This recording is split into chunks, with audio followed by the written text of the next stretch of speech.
I'd like to introduce you to Illustrator today. This is the Illustrator toolbar, up and down on the side, all these little icons. We have our menus, which are up here, and then we have our what we call contextual toolbars. Now in Illustrator, it's very similar to other Adobe software. So once you learn one program, such as Illustrator, Photoshop, InDesign, After Effects, or Premiere, it will be much easier to learn the others because the interface is similar, only the tools and menus are different. If this is your first Adobe software, it might be more difficult, but know that your information is portable. You'll be able to carry it through the other programs. In Illustrator, you open a file by saying File New. You'll get a new document window. Here, I usually say my intent is to print. I usually change my units to inches. If you want, you can name it. We can call this letter tests.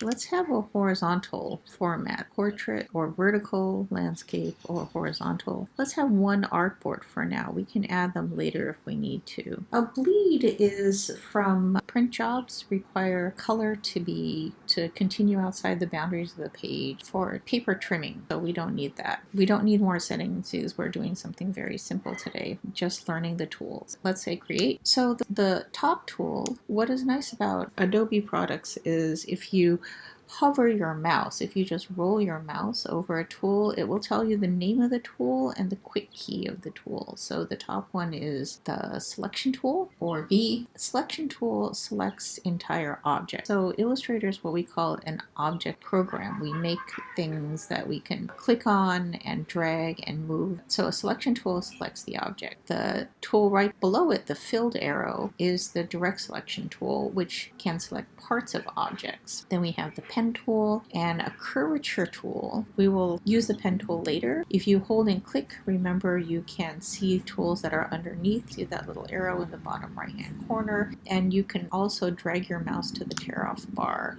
and the tool will stay out and you can click on either of them for as long as you need. Today we'll look at the shape tool. The shape tool has 5 different shapes. Let's take them out with our tear off bar because we're going to use this today. In Illustrator, a closed shape is very important because it's very useful. A closed shape has an inside and an outside known as the fill and the stroke. So the fill is the filling, the inside, and the stroke is, it kind of looks like a picture frame. It's the outside line. Illustrator is math, basically. Visualized graphic math. On the bottom of the toolbar, what we call the swatches. This top left one is the fill color. If you double click, you can use the color picker. Here, the slider, you choose the hue, and then you click in the field here to choose the saturation. The color you're picking in the color picker is shown here on the top swatch, top rectangle. Let's say okay. So our first shape that we make is going to have turquoise fill, and then the frame or the stroke is going to be, I can choose it here too. Here we have some quick buttons which are fill, gradient, and none. So we can choose one of these. This is a swap, this double-headed arrow, it swaps the colors back and forth. Here is a default fill and stroke of white fill and black stroke if you ever want to choose that. To use the shape tool, we click,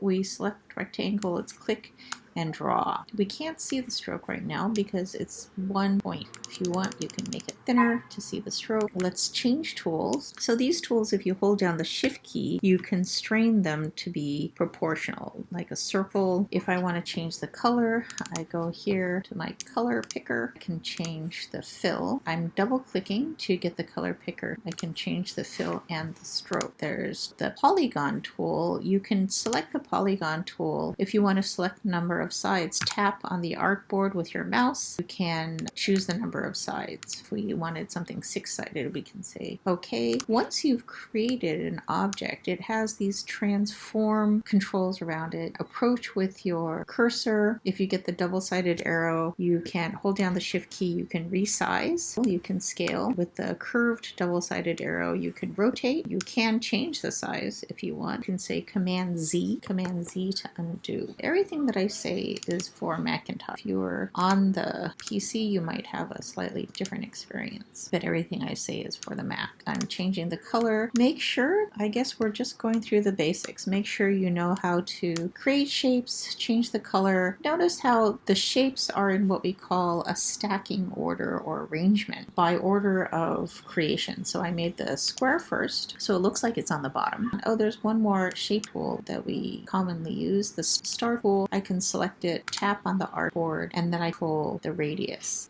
Three-pointed star is the fastest way to make a triangle. So we can make a triangle, change the color real quick, and the fill and the stroke. Resize, and I'm holding down the shift key to rotate. So make sure you know how to do all those things. Let me try the star tool one more time to show you if I had multiple points like the arms of a echinoderm. I can also set the radius, so I can set it to be a number, maybe 2 and 1. Let's see what happens. Our starfish. So everyone is in a certain order. We can align. I can select them all and I can say align. Here is the quick button for align. If I can't find that, you can say window align. And what I did was in my selection tool, I dragged over all the objects to select them. So now the transform boundary is around all the shapes because I have all of them selected. You can also say Command A or select all. Window align. Okay, let's see, align centers. One of my favorite functions is to distribute. So it will distribute according to the furthest left and the furthest right. So if I distribute, the 2 outside shapes didn't move, but the 3 inside shapes did. We were talking about stacking orders. They're all on the same layers. So layers are something very important to talk about. Right now we have one layer here in this layer menu. If you don't see the layer menu, you can say window layers to bring it up. Inside the layer are my different path shapes, but they're all inside one layer. In Illustrator, you can have multiple layers, and what's useful about that is that you can affect them separately. And what's also useful for us, when you import an Illustrator file into After Effects,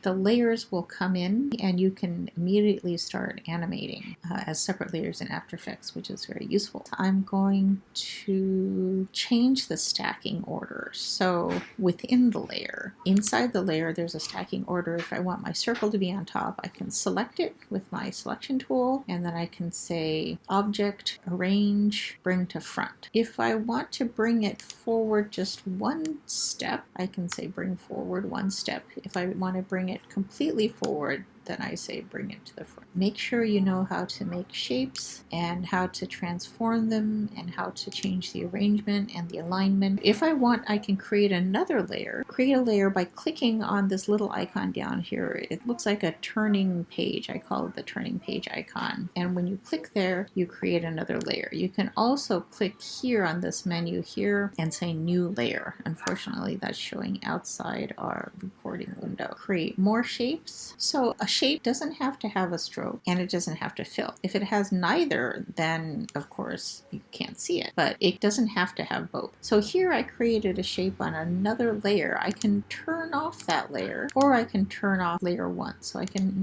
turn off layer 2, or I can turn off layer 1. You see how they're independent of each other. I can't do the same thing for the shapes on this layer because they're on the same layer. If I turn one off, I have to turn them all off. That's the difference. Objects on different layers have more independence in that way.